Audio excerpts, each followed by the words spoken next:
Welcome to Rabbit Holes with Aaron. My name is Aaron Evans, and I'm hosting this. And today I have with me Jeff. Jeff, would you like to introduce yourself? Yeah, sure. My name's Jeffrey Ramey. I am a brother and a fellow veteran, and I am the owner of Corsair Coffee Company. I spent 20 plus years in the Navy and decided I really liked coffee. And when I got out, I wanted to do something fun that made people happy. And I feel coffee does that. I work with specialty organic coffees from smallholder farms. It's not a big commercial organization, not a big, huge commodity producer. You're not talking millions of tons of coffee a year produced by these farms. These are particularly, they're used to calling them airstrip coffees because some of these locations are so remote that a little airstrip plane flies in, they load up the bags of coffee, and they fly them out because that's the only way they can get them down from the top of the mountain. Okay. Well, yeah, and I made my business out of getting coffee fresh. A lot of times coffee sits at the producer for weeks, and then it gets shipped to a warehouse where it sits for months, and then it goes to a store where it sits on a shelf for, who knows how long before the consumer buys it. And they take it home, and they may not use a whole pound in a week. They may use a whole pound of coffee in a month. Yeah. So coffee is confined by the rule of 15.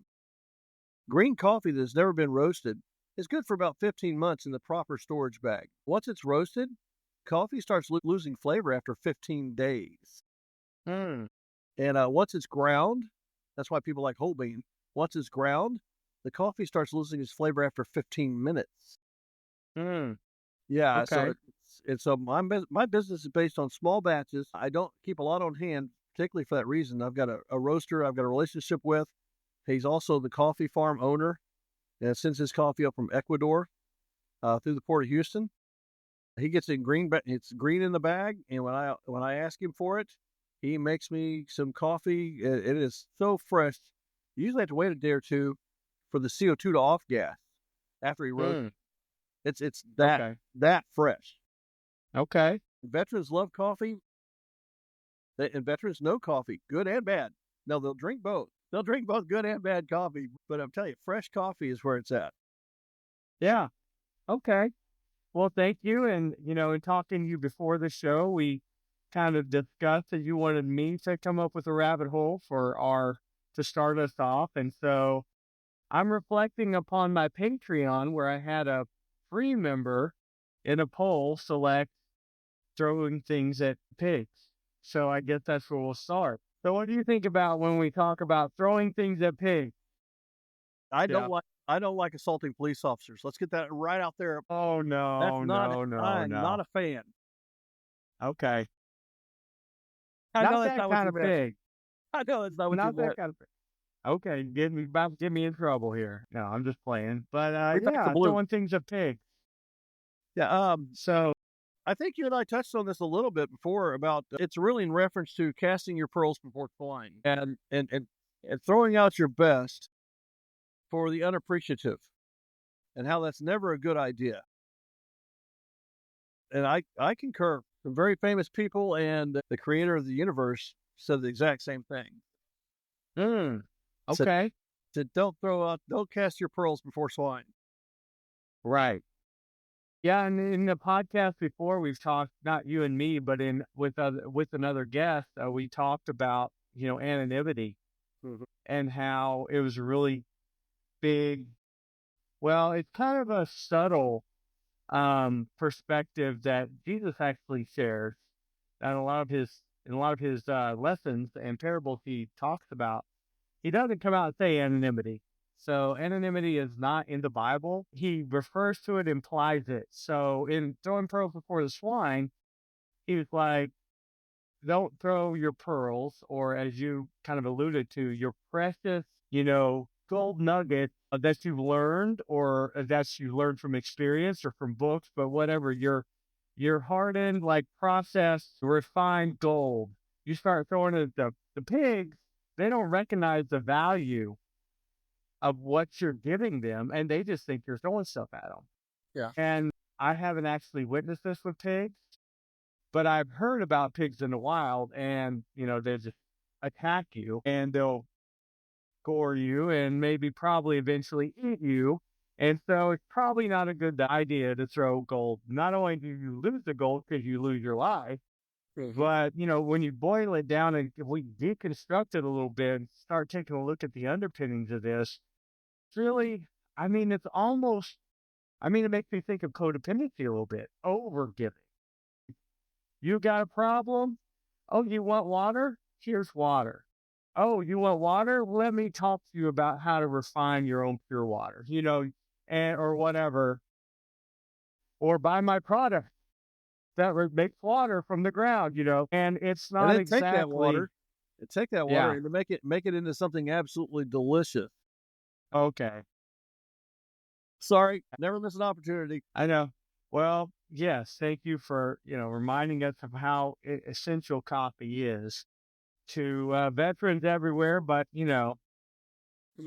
I used to say the Marine Corps runs on anger and coffee, Yep. but it might not be that way anymore. I don't know. Things change all the time. But anyway, going back to like throwing things at pigs. So, there's a lot of protection in that too, where Jesus, if you really look at it, it's like he's trying to protect us from being attacked and mauled and possibly killed, Yeah. and then you look at his life and, he intentionally doesn't go right for the people to upset them. The people that are upset come looking for him, and very early in his time of ministry, they're like walking around the corner saying, how can we kill this guy? Right? Yeah. Because he's doing good and he's doing so much good. And despite his best efforts, he's building a group of people following him and a group of people listening to everything he says. And, I imagine the religious leaders are looking around synagogues, are like, where'd half the people go? And they're out listening to him perhaps on the Sermon on the Mount or something else. And you're like, where are all the people? And then they go and they can't get 5 people to come listen to them, but he's got 5,000 coming and leaving everything to listen to him. So he's trying to maintain anonymity. And he's telling us, and this is something I've said on a previous episode, you can be as good as you want to be. You can be as good as me. And you can live a full life doing it as long as you keep it a secret. Yeah. Well, when you keep it a secret, it also lets people are looking around for someone to thank, and all they can do is really look up because there's no one around, right? I'm not there for my picture opportunity. Here, let me kiss your baby and shake your hand. I'm the one that helped you. No, I helped secretly, and vamos a la Exactly. casa kind of thing. Biblical principle. He said, "Do your good works in secret, for only you and the Father see them."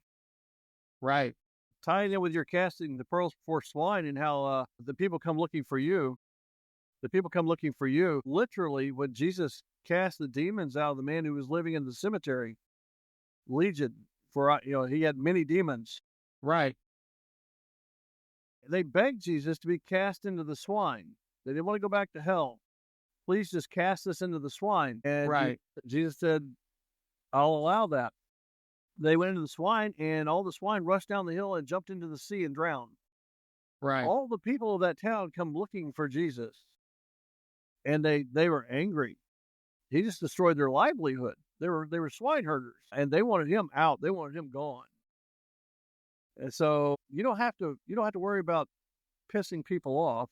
They'll come find you. They'll come Yeah. find you. You keep doing good stuff, they will come find you. Well, and I reflect on the rest of that story where this is the only person that said, I want to follow you. And Jesus said, no, go back to your hometown, go back to the 5 cities Yep. and tell them the good things that God has done for you. And he didn't say the good things that Jesus did for you, the good things that I did for you. He said the good things that God did for you. So interesting point. But yeah, he did so much good, but all they could see was their loss, their monetary loss. So, and that's the way people are, right? You could heal them from something. They're like, oh my gosh, I won't get, I won't get Social Security disability anymore, or whatever. And it's But you like, can walk now. exactly, I mean, right? And these aren't real life examples, but, in yeah. theory, Yeah, I'm in with you. theory, yeah, Would you rather be healthy and be able to go make your own income, or would you rather be unhealthy and disabled and have somebody provide for you. I've never been that mentality. I've never been the latter. It's like I would rather have all my capabilities, all my functionality, and go out and make my own way. Yeah, yeah, that's a good point. Yeah, But and there's some security. There's some security though in having being dependent upon somebody else to provide for you. I mean, freedom's scary. You could it really is. freedom is scary. Yeah, you have the freedom, but it's all up to you. Yeah, yeah. So we talked about the anonymity. We talked, briefly about that story where Legion was cast out into the pigs. But we want to go back to the protective measure of throwing things at pigs. Like, what's the solution? Well, don't throw things at the pigs. The pigs are fine. They're eating. Don't mess with them, right? Mhm. Or give them some more food. Hello, some basic things you can give anybody. I mean, food, water, light, maybe shelter or a warm spot, right? Basic needs we all have. You can meet their needs secretly. And I think to your point about the secrecy or this anonymity, like I think the scriptures even say, don't let your left hand know what your right hand is doing, right? That's So I right. think that, and I'm reaching here, but I think that means don't have the camera crew standing by where you put money in the offering plate. Exactly. Yeah. Like, or, you know, because that's how the people back then were that he criticized. There were some people that were just outside, like, is everybody looking? Hey, everybody paying attention. Okay, watch me put all this money into the offering, you know, Yeah. and that's how they gained their value or how they felt good about themselves. Yeah, the social media And status. yeah, Well, yeah, he tells you to pray, to go into your prayer closet when you pray. mm, Don't pray yeah, don't pray like the publicans and go out there and make these big wordy speeches and loud and project your voice. And so everybody knows, oh, what a pious man he is. No, go into your prayer closet and speak right, humbly and gracefully and gratefully to your king, to your father, to the creator of the universe. He already knows what you want. He already knows what you need. Just speak with him from the heart and don't let anybody else know. yeah. Yeah, and it's really protective. And it's probably how he was able to do what he did for 3 years. And it was only because he finally, let spoke a lot of truth to the pigs. I mean, to the Pharisees and Sadducees and the different religious rulers at the time, that he was like, I see what's going on here. Let me show you. And he was just like hurling meteorites of truth at them, right? And they're like, now we really have to kill him. But that was part of his plan. But, no wonder he said, you guys will do a lot better than me. You'll go a lot Right. farther because we can do it secretly and do it for our entire lives Yeah. and just help people out. And make a difference for that one, just like the starfish story. Make a difference for this one, make a difference for that one. And just go through our lives doing that, and nobody's gonna ever stop us if we avoid that attention. Now here I am on a podcast talking about it, but you Plus, know, we have the benefit of numbers. I mean, Jesus was God. He was God in man's in the flesh. in There one was only one. body. There was only one of them. Right. There's a billion of us. Yeah. But yeah, in the midst of that, like throwing pearls before the swine, I thought about codependency and I thought about overgiving and overtaking and, oversharing over everything, right? Takers overtake, givers overgive, overtakers look for overgivers, and overgivers look for overtakers. But I don't know. That doesn't exactly match with the throwing things at pigs. But, hey, maybe it's a potential rabbit hole. I don't know. Well, and one of the things that you mentioned earlier, one of the rabbit holes that I noticed on our conversation trail was the old cliche how a man convinced against his will is of the same opinion still. Okay. So that's kind of like throwing your pearls before swine. If they're not interested in what you have to say, move on. You're not changing his mind. You know, you could try to convince him Yeah, against his will, but he's not changing his mind. right.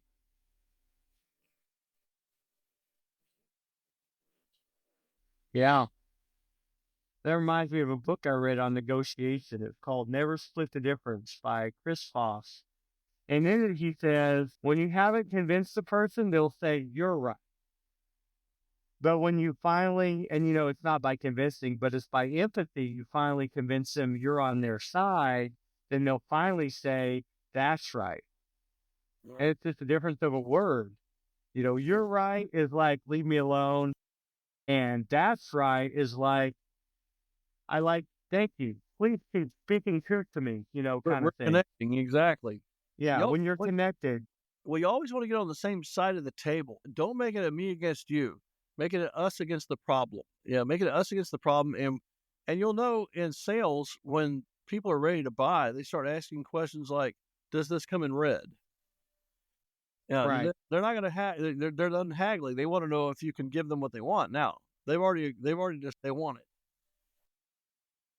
Well, and the ideal place in negotiation to be is having the person bid against themselves, negotiate with themselves.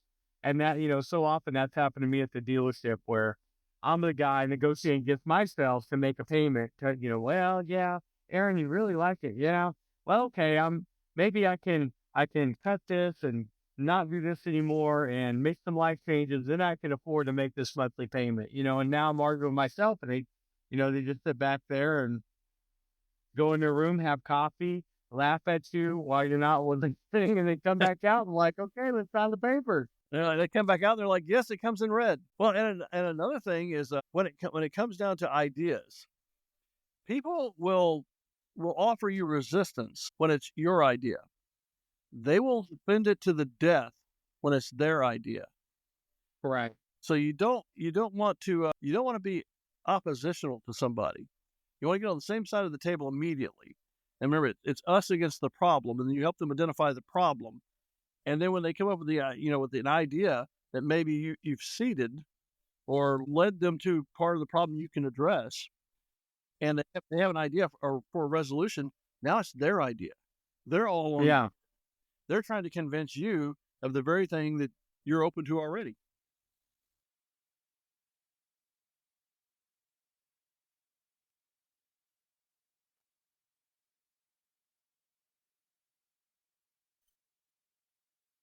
Well, yeah, because you figure if you walk up to somebody and they're complaining about, and this is the greatest example, and anybody can do it. Anybody can try this out. A real world example. Somebody's complaining about their job. A cashier at a grocery store on their feet all day, and it's like, it's, hey, how's it going? Do you like this job? They're like, oh, this job is horrible. This is I'm on my feet all day. I had to talk to angry people, blah blah blah, and they'll just run that job down. And they're like, yeah, you should quit. You should quit. This is a horrible job. This is not a good place for you to work. I don't even know why you took this job.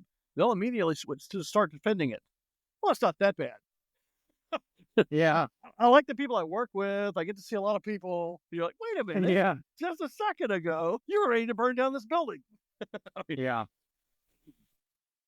Yeah. And, they're just expressing a feeling perhaps, and that is amazingly, the most surprise I ever felt was finding out that the FBI stumbled onto empathy Yeah. to solve all their negotiation problems with hostage takers and terrorist threats.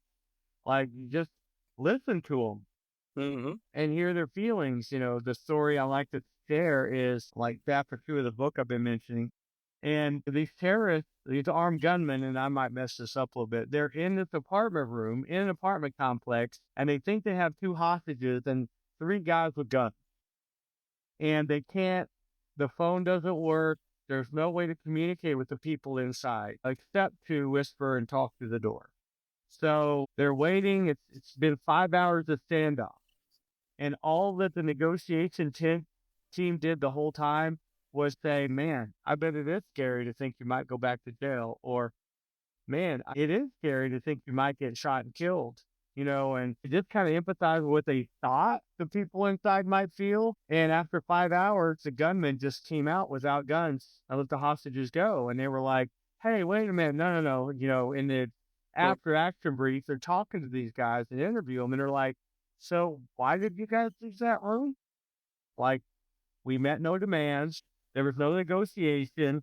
We offered you nothing. Well, because we felt like you understood us, You understood. right?" It's like, whoa, mind blown. I'm thinking SWAT team, guns, cannons, some flashbangs, Yeah. go in there, whatever. And it was just like, no, we just listened to their feelings, and they put down their guns and quit. I was like, oh my gosh, I need this power. Yeah. It's like we have a tendency to revert back to the military ideology, because I know you're a retired vet also. And so those, for 2 decades, we were in this environment operating daily, sometimes 24 hours a day. And Yeah. so it's our first go-to, to okay, let's analyze the situation tactically. How many windows we got? How many X's we got? Okay, we need overpowering force. Wasn't it it was a Marine general that said, if you don't think force is effective, you're not using enough force. Okay, I don't know which one that is, I but it think that does was his. sound like a Marine general. I'm paraphrasing, but it's pretty close to the truth. He was like, if you don't think force is effective, you're not using enough force. But yeah, it's the empathy thing is very good. Lawyers will tell you the same thing. Stop talking. Stop talking. The more you talk, the more doors you close, the fewer options we have. Yeah. And Yeah, and that's a rabbit hole that I frequent, is listening. The power of listening. You'd be like, there's no power in listening. What do you mean? You get power by beating people up with your views and what are not your views. And you're gonna listen only to argue, not listen to understand, not listen to help, not any form of listening. And there's hierarchies of listening, right? And at the top, in my opinion, there's listening to understand, right? Most valuable listening skill you can have. So then you can relate, you develop empathy with somebody else. You're not just like trying to understand their feelings to get the win in negotiation. You're trying to understand your feelings, and you're like, no matter what, you like that person. yeah, And you can understand why they're doing what they're doing when they're doing it. And you're like, man, how can I help you out? And not only that, as you're listening to understand, you're pulling in all this info. Thanks for listening to our podcast. We'll be right back in a minute, but first I want to tell you about some new exclusive access on our Patreon. So if you join as a member to Patreon, you can get access to Give Us Rabbit Holes through an exclusive Discord chat room. Also, we're going to be airing exclusive for Patreon member only episodes, full episodes. Let's get back to the program. Oh, you do beans? Tell me some more about beans. Oh, you work on cars? What's the biggest problem you see in cars? And just getting all this info, building a relationship, and, making a friend for life. Go ahead. well, no, human nature is amazing. People like to talk about their favorite subject, which is often themselves. Correct. And listening, I agree with you 100%. Active listening. There's a difference between hearing and listening. Hearing is Right. the tinnitus we have in our ears. I hear that all the time, but I'm not actively listening to it. When I'm listening to you, I'm trying hard, and it's a skill. It's an exercise. Right. You have to get good at it. Take practice. Yes, because the natural tendency is to listen until you've heard something that you want to respond to, and then you quit listening, rather subconsciously. You quit listening and you start formulating your response to something you Right. said 5 minutes ago, rather than actively listening all the way till the end. And then when that Right. other person goes, then take the time to formulate your response. Right. Unless you're old like Or- me and you can't remember what they said 5 minutes ago. And you're talking about active listening, and that is head and shoulders above what everybody is able to do right now without practicing. And then above that is like active listening. I call it active listening plus, but it's like when you got that gap when you can talk, instead you're like, so when you say you feel okay, what does that feel like for you? What is it? Where do you feel that in your body? Or what does okay mean to you? because I'm getting all kinds of signals from the nonverbals you're giving off. You're not, you're sad, you're tired, or whatever. I'm seeing these things on your face, and it doesn't seem to match up with what you're telling me. So I'm wondering, you can go deeper and deeper, and it's just, and that's listening. I don't even know what kind of listening. That's listening to understand for sure, but it's like active listening plus. It's like, just to make sure I understood what you were saying, let me summarize what you said. Yeah. Does that sound right? Yes. Okay. And here's what I think about it then, or whatever. Because so often we're like, I know exactly what that guy means. He's trying to cut me down. I'm saving up, making the best answer ever, and I'm not hearing anything but the one thing I think he says. That you touched on something very, very, very, very apropos. I was part of naval aviation, and we had something called aircrew coordination training, and it had to do with communication primarily. Yeah. And there was the thing where I heard what you said. If what you said, what I think you heard was what you meant to say, and it has to do with learning about communication, how it's a feedback loop. Right. You Right. have a responsibility to convey a clear message. The other person has a responsibility to understand that message and provide you with feedback. It's a loop. Right. It's not one way. That's not communication at all. It has to form a loop where I said something, you understood it, you repeated it back to me, I agreed. If that doesn't happen, there's a breakdown in that loop. You're not communicating. And you don't get to move forward in communication, Exactly. You're stuck and Exactly. you're like waiting for the next level. Yeah. I have ADD. I've had it most of my life. And I'm not hyperactive, but I have hyper focus. But what that does, a lot of times, my wife thinks I'm cutting her off when I'm having a conversation with her. And actually, what I'm trying to do is I don't know if it's an empathy thing, or if it's just for me, when I'm saying something, it's like, yes, I agree. I agree. Tell me more. Tell me more. Yeah. But it comes across as, yep, I know what you're saying. And I will say something in that feedback loop to say, yes, I understand what you're saying. Tell me more. But it doesn't come across that way all the time. And a lot of Yeah. people with ADD struggle with that, because if you're saying something, I'm like, yeah, mm-hmm, yeah, oh yeah, I know exactly what you're saying. This right here, I want to empathize with you. I want to let you know, provide you the feedback that I get you. I understand what you're saying, and I'm giving you some meaningful feedback as to how Right. much I understand you. But it comes across sometimes as you're cutting people off, and Mm, and that's the opposite of what you're really trying to do. right. Yeah. Now you got me wondering if I'm saying the right word when I say right or yeah. But I mean, you can see what the people listening can't see, and that's, my expression and my nodding of my head emphatically. So, but yeah, I mean, it is important to make sure you understand to finish that feedback loop. And I know for me, like, let's say just an example that I happened the other day. I was talking to somebody and I heard an echo of myself about halfway through what I was saying. It froze me, and I picked up on, I couldn't move forward in that thought. Like, no, but what were you going to say? I don't know. What I was trying to say was this. Where I was going, beyond me, Oh yeah, because the echo just kind of freezes and numbs me.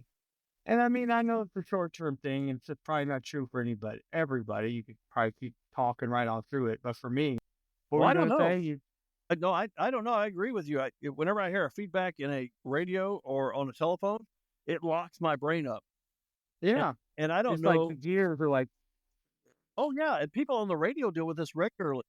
If you've ever yeah, called into a radio station and you have your radio on in the background, they'll get a feedback, a little bit of an echo, a little reverb, and they'll tell you turn your radio down. And you can tell the people who are listening to themselves on the radio respond to the DJ because their speech is broken. It's like yeah, I was, and then yeah. What I'm trying to say is it's because they're hearing their own words come through the radio, right, and it right, locks you up, man. yeah. Well, and I've noticed too, maybe that same exact system on a larger level, like there's a lot of conversations where the loop wasn't completed, and in my brain, those conversations are stuck, and in that whole line of thought is frozen and blocked right there until I can pull it out. And maybe I can pull it out of that conversation with that person and I can offer it to somebody else, and they say, "Oh, I know exactly what you're talking about," and you get to pick it up. It's almost like digestion. Yeah. That's how I see it. Listening and working through my own thoughts. But they have to go to other people and they have to come back to me again and complete the loop. And then I say, aha, and move to the next thought.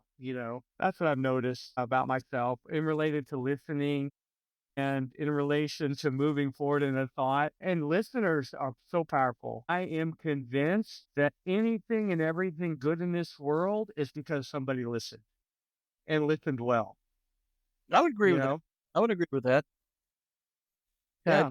One of the interesting things is, see, one of the people I like the most, and this is going to sound strange to your listeners, but I admire this guy, Nikolai Machiavelli. Okay. He gets a bad rap. He gets a really bad rap. People are like, that's so Machiavellian. And I'm like, do you really understand what he was doing and what he was all about? It's such, Of course not. it's a lot of it's passed down. Oh, Machiavellian, that's bad. Not really. Especially military people can totally relate to Machiavellian principles. He wasn't saying it's the right thing to do. He removed morals completely from the problem, and he focused solely on effectiveness. Mm. And it's like when he was an Italian noble diplomat, and when the monarchy was changing, he was looking to get in cahoots with the incoming monarch and be a part of that royal court. He was basically throwing out his resume, and he wrote a treatise called The Prince, and it was supposed to be kind of a how-to guide for a young prince who's taking over the kingdom and how to most effectively run the kingdom. Okay. Okay.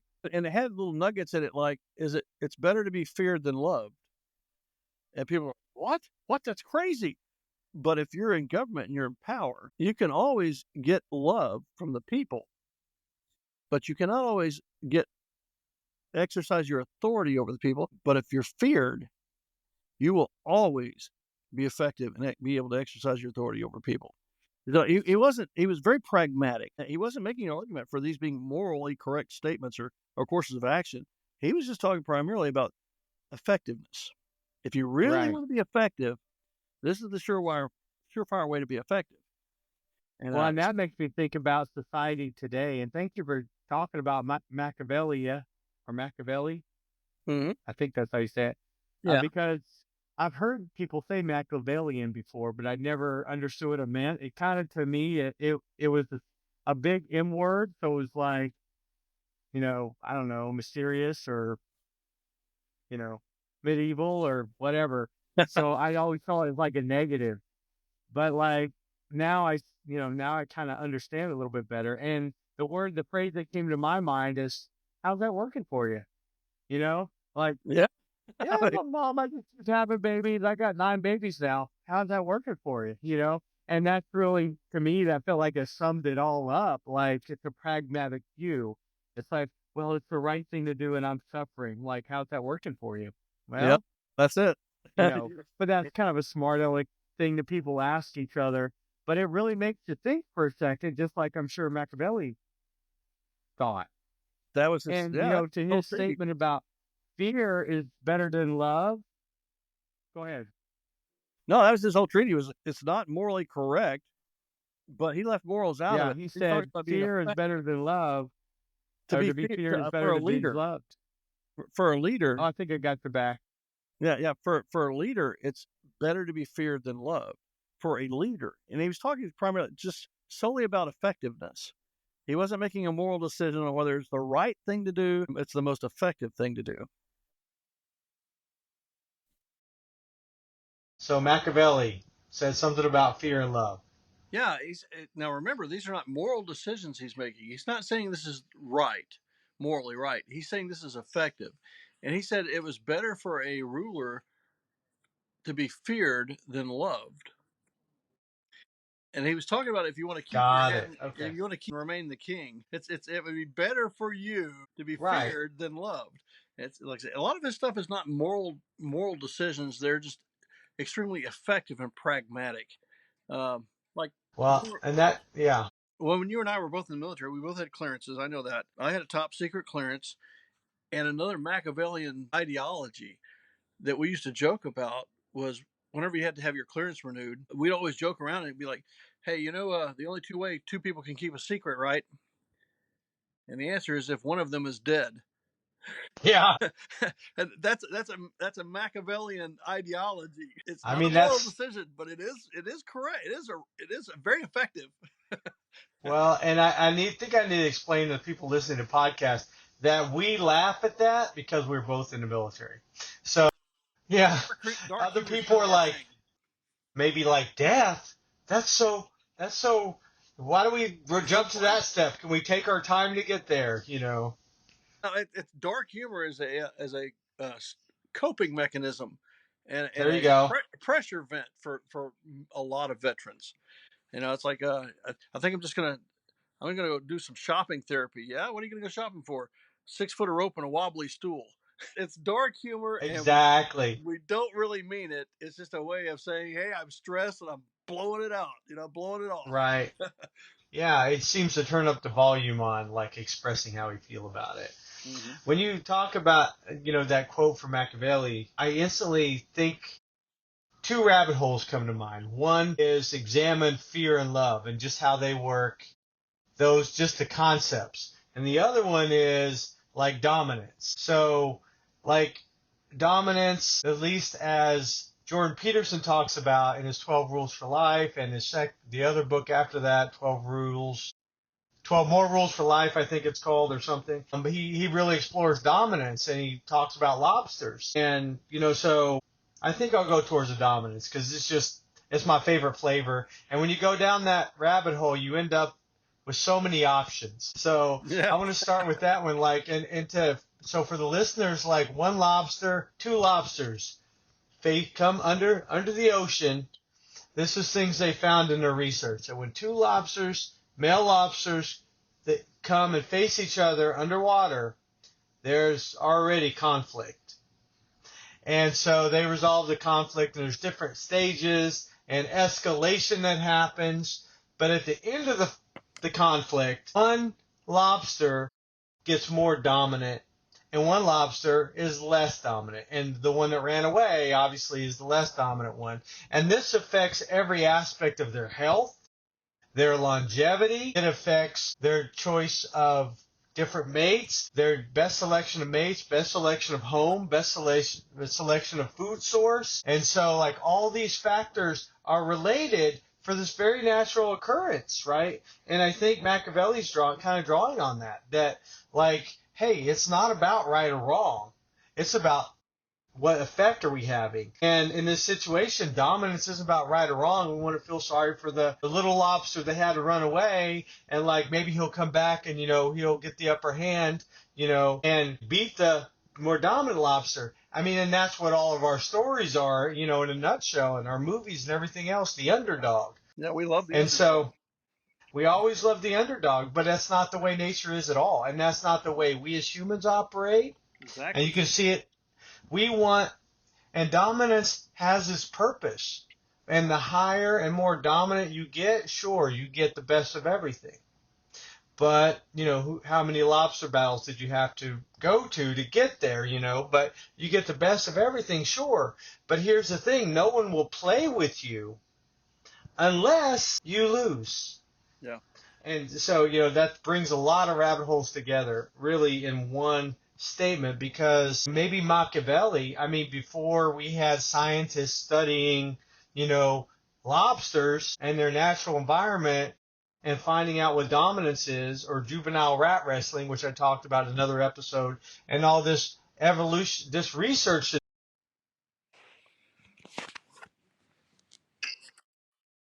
No, I got you back. Okay. So, yeah, all this research, they didn't have all that back then. So Machiavelli seems like he's a little bit ahead of his time, He in some he way, in a was the lot of Jordan. ways. Yeah, he was the Jordan Peterson of his time. Oh, there we go. Okay, well, I don't know how Jordan Peterson. I mean, Jordan Peterson might feel like really encouraged and complimented by that. He is a student of ancient literature. Oh yeah, but you were right about the dominance thing. Lions Den.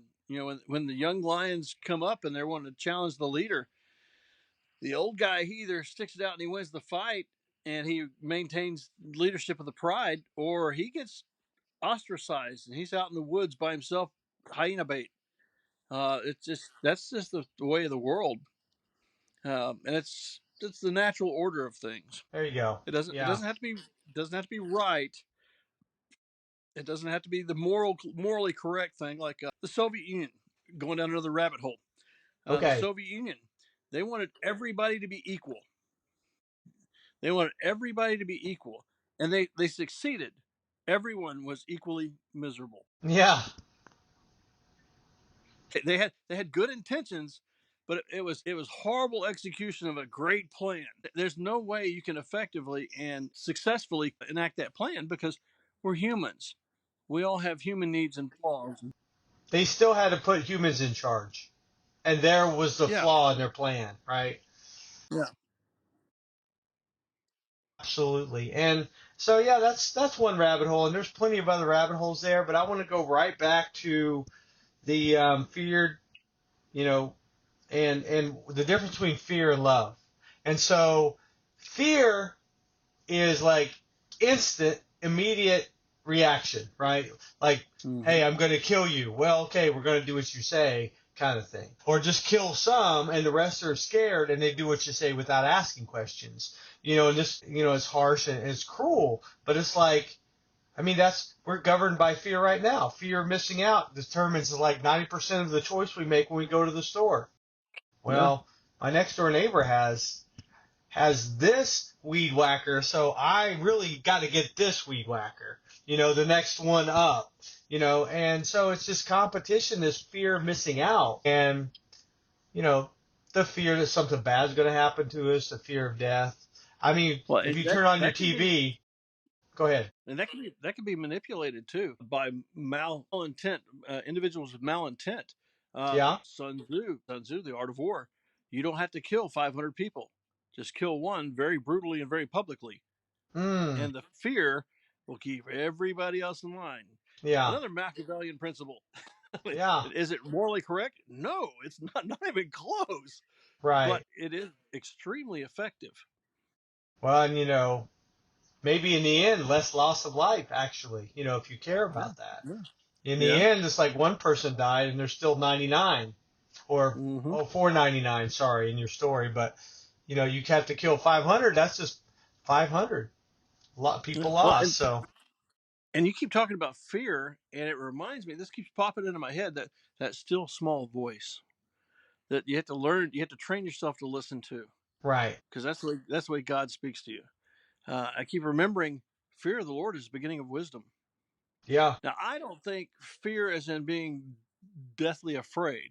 I think fear was in as in respect, right, very healthy respect for the Lord is the beginning of all wisdom. But they use the word fear. It translated to fear when it went into English. right. And that's not the kind of fear we're talking about here. We're not talking Mm-mm. about having respect for somebody. We're talking, in reverence, perhaps. We're talking about, fear gets you instant reaction. Fear keeps people paralyzed, right? Fight or flight And alive. or freeze and alive. And, and then I want to contrast that with love though, because love is, if you want to be loved, well, that's a slower kind of reaction. There's a lot of steps for consideration and for compassion and for, there's all this. Love isn't a quick moving thing, right? No, That's why falling in love is probably falling in love, because that's the only fast part about it. unless you're watching a Hallmark film, they always get it resolved within like an hour. Well, okay. Yeah. But love takes time. And so if you want love from the people, well, they're going to have to think about what you do. They're going to have to see you doing your good and your bad. They're going to have to weigh it out and figure out that you're worth love. And, it's just a long process. Well, It's even longer to talk about than serve me or die. but you've touched on some really good things that are just food for thought. Uh, Fear will keep you alive, but love will get you killed.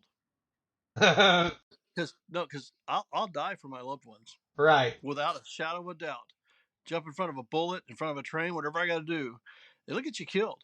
Fear will keep you alive. You will not jump in front of the bullet. You will not. You will not get in front of that train. Right. Like, oh, that sucks to be that guy. But no, fear will keep you alive, and love will get you killed. But love makes life worth living. Right.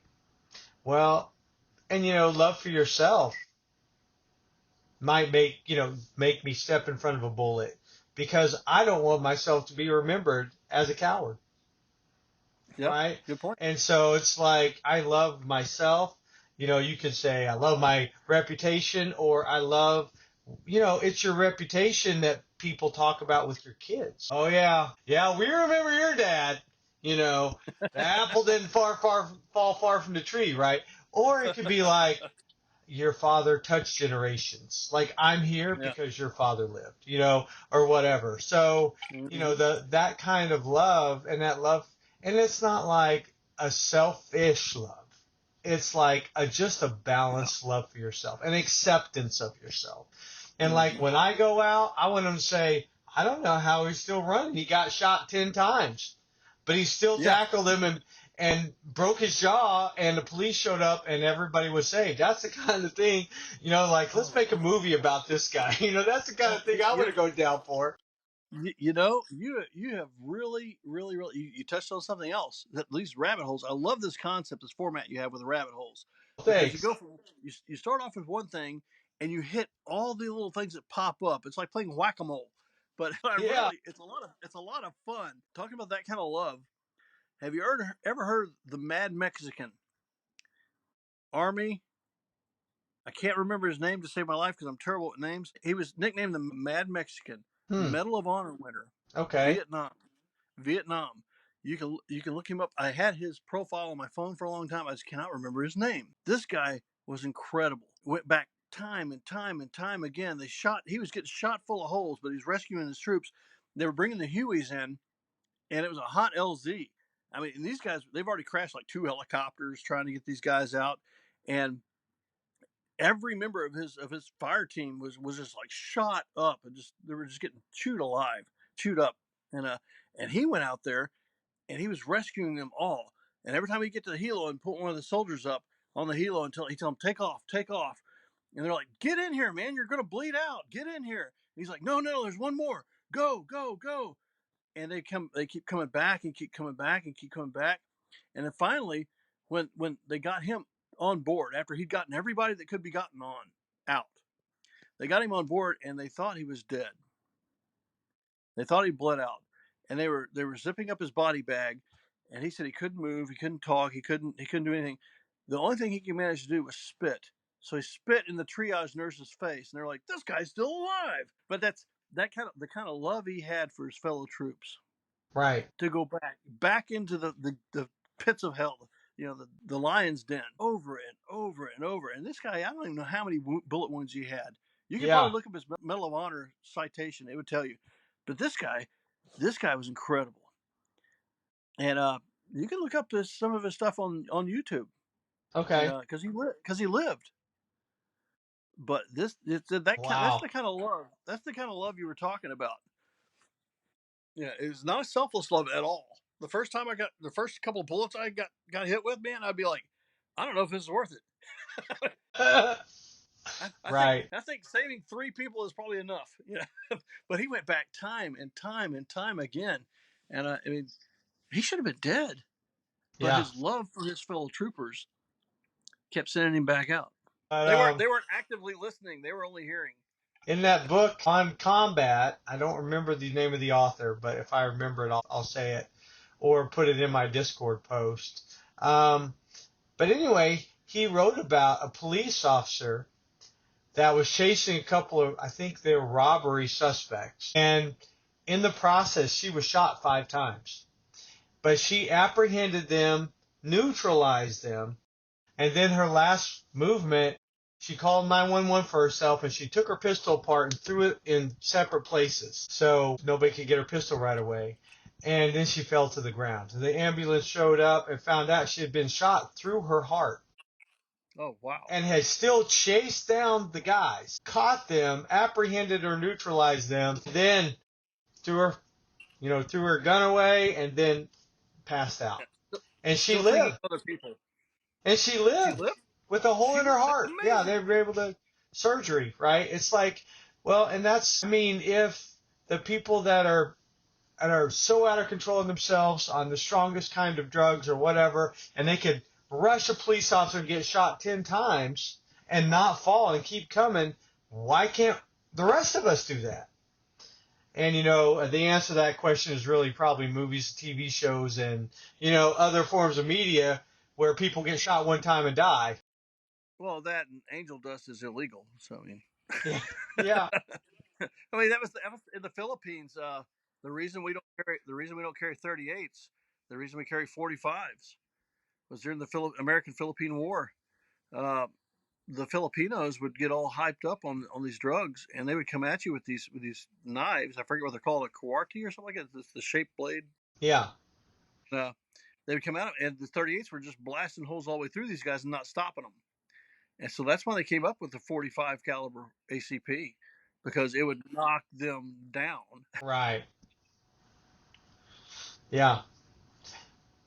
Yeah, but at the same time, it's just a drug doesn't do anything new or bring any new components into the body except for the drug. We've got the same body. I got the same adrenal glands, all the same organs. So why can't I somehow unlock that to save people's lives? Like your hero. The moms, her baby's trapped under the car. Mom lifts the car off. So, I mean, you're talking some real Superman stuff here. But it happens. It's real. It does happen. And I see what you're saying about, we have those capabilities. It wasn't like a beam of light hit her and she became stronger instantly. She had that ability all along. She wasn't able to access it. Really happens. Okay, Jeff, thanks for that story about the mom being able to lift up the car to save her child, and just like some of the capabilities we have just because we're human and have bodies. Thanks for joining me today. We got to get out of here, but thank you for your insight and for the rabbit holes and just for the fun. Okay, thanks. Okay, get some coffee. Bye.